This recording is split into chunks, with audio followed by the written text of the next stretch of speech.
So, it's the beginning of the year. I love the beginning of the year. You love it? Yeah.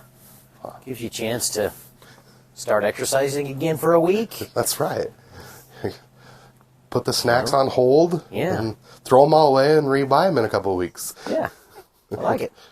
So the question that I want to propose today is, I always think about, okay, the reflection of the business this past year, what's coming forward. But what if I were to start over? What if I didn't have a business, but I had all the knowledge of my business and kind of put aside, like, the money? Because, like, when I first started business, a $300 heat press was super, like, oh no, I'm not going to be able to afford it. Versus my most recent machine was $100,000. And I know we're both on different scales. But, like, kind of put the money aside. But if you were to start your business over today with the knowledge you have today, because your business has also evolved since you started it, because it's called Trim Art because you sold trim. I did. You don't really sell trim anymore. Base and casing, yep. So, if you were starting over today, what do you think you would do as far as products and services? And what, like, few major pieces of equipment would you purchase?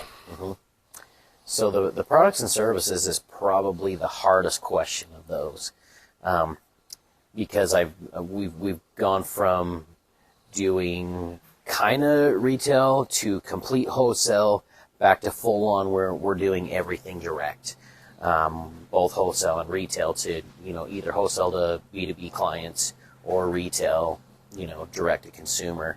So that one's a little harder to answer because there's a little more margin in the retail stuff, a lot more margin, frankly, but the wholesale is sometimes a little bit easier. So I liked having a mix of that for a long time, and so... Okay, but I'm going to interject because more so, like, would you do kitchens? Would you do, like... Because, again, you started the business doing trim and casing. Sure. And mantles for fireplaces. So, like, what category of business would you focus on? Not necessarily what clientele you would go after, but what genre of business? Because you could be a general handyman, you could be just kitchens or just bathrooms. Like what category of business would you do? I think I would stay in a similar category to what we are. I would stick with the kitchens, and custom parts, displays, fun stuff, entertainment centers, all that kind of stuff. I think I would stick in that because I get a lot of enjoyment out of doing that. And there's a lot of automation that you can create to do that and a lot of flow with processes. So I think I would stick with the real similar to what we're doing. So similar category and similar client base. Yeah. It's not, you're kind of a mix of client base and you like that. You have been one way and you have been the other. Yep. Being in the middle is where you like the best. Yeah. Great. So that's what he would do. If I were doing it, if I was starting a cabinet shop or a wood shop, I'd do garage cabinets. Yeah. That's what I would do. Simple, no painting, textured melamine, flat melamine. I'd go after garage. That's me personally. Now, I can't speak to the equipment. You should start, and I'll cut your parts for you. I can't speak to the equipment side of things because I'm not in this world. But based off of that, what equipment? So... Should we switch camera angles now? Let's switch the camera angle. We'll show. Okay. Cool. Where do we go? We're going to start with the CNC. All right. So why did we move here? Okay, so we flipped around. Currently, this is Larry behind us. So this is a Holmag N500 series CNC. What does that mean? So there's currently, and I know they're changing the models, but currently there's an N300 and an N500 that are in the series that we have. There's some others as well, but the N500 is a step up. So they have a 3, a 5, and I believe a 7, kind of in this type of CNC. I really like the 5.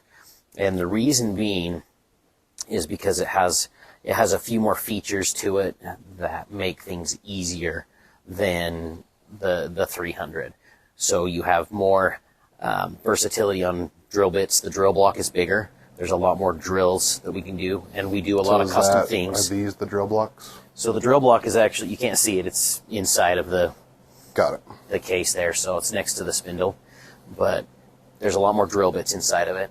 So we can do, like, we do custom speaker boxes for a company here locally, and we do quite a few of them, and they use different bits than cabinet parts. And so I can't remember exactly, I'll have to look it up, but I think this holds 20, 25 bits, where those hold like 13, the N300s. So you get more bits. This one also has, you can see in the background here, I don't know if you can, if I'm pointing in the right direction, these 2 tool changers right here. There's those 2 tool changers, each hold 14 tools. So we can put 28 tools in this machine. The other ones will only hold 13 each. So the block holds tools plus the changers? So the changers hold all the tools, and then the spindle itself holds the tools from the changers. Oh, right there. Then there's also a drill block that's separate from the router spindle, and that drill block holds drill bits as well. So you can you drill separate from the routing. And so this one just has a lot more. So for the amount of extra money, I would go with the N500 series. And I would also have it have auto load and offload. This one just has auto offload. If I was starting over, I would get both of those on this machine. And you previously had a machine that had that. Yeah. But just not this specific one. Correct. It was an N300. The one that you would buy would be the auto load and auto offload. Correct. Would it be like your other one where it was just you'd put a bunk in it? Yeah, if I was starting, that's what I would do, because that you could eventually put that into a store if you wanted. And so I would set it up so that it could go into a store, but right now have the auto onload to get started. So this is the first machine I would buy is this CNC. Let's go see the second one. Okay.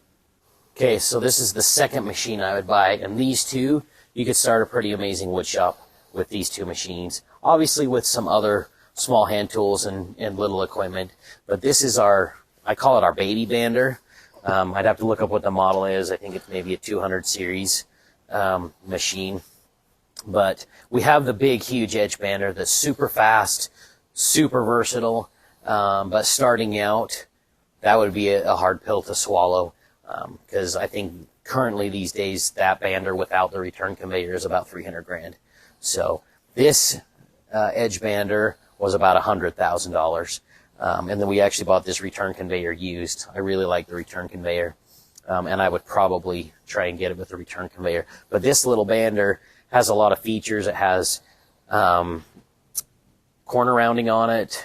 It's got different scraper options. It really is pretty versatile for how little it is and inexpensive compared to some. So this also has what's called AirTech on it, and so it actually it'll melt the edge banding, the right edge banding right into the wood, creating a zero glue line because there's no glue, right? And so this has a lot of cool features. You can get it without AirTech. That probably saves you 20 grand or so. But between the N500 and then this edge bander, you could start a pretty amazing wood shop with those, and they would last for years and years.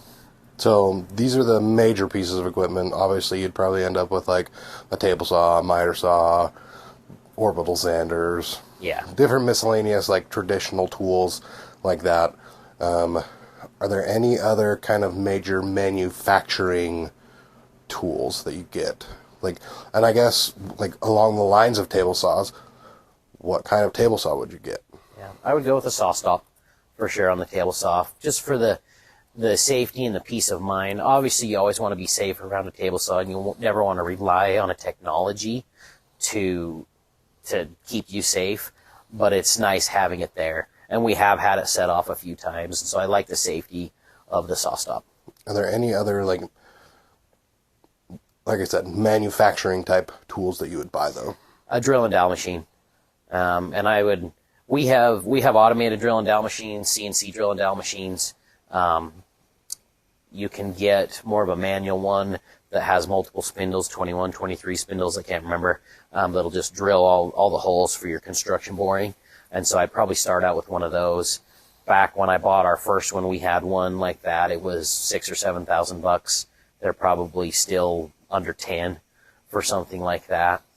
And so that would really be, if you have a CNC a drill and down machine and an edge bander, you can pretty much produce any cabinets you need. You know, like you say, with the help of a few little small tools. Right. You know. As far as one other like quirk to throw in there, you are a man that loves vehicles. Mm-hmm. You've had many vehicles in your life. Not enough. What would you deem as a good work vehicle? So I've never been somebody. We've had vans and stuff. I really don't like vans for if it's your only work vehicle. So to me, a truck and a trailer are kind of your ideal, because you know that's really an efficient way to have a work vehicle, because you can use the truck without the trailer if you don't need to be hauling tools or cabinets. You can still run, you know, major jobs, use it on the weekend, do all that kind of stuff, and then hook up to the trailer and be pretty versatile. So, you know, some people say, oh, you need a big box fans, you need all this kind of stuff. Truck and trailer works awesome for us. Yeah. Well, I think starting out 2023, if Tyler was starting over, that's what he would do. We'd love to hear in the comments what you would do, and let us know what other videos you want to see from us. See you in the next video.